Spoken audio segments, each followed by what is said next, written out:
Micro-needling ako para magmukhang bata ako, no? 3 years old. Magmukhang 3 years old. Magpa-beauty ang apo ko ang gagawa. Magaling gumawa yan ng ano, micro-needling tsaka masahe. Dito ako sa spa ng anak ko, ayan.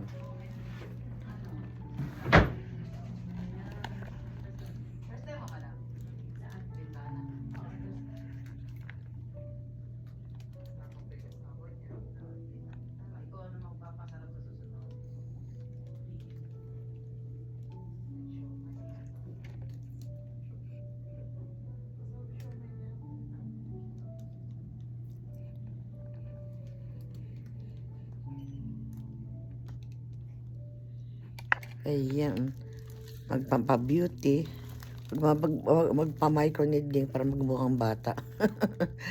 Thank you for watching and kindly follow for more.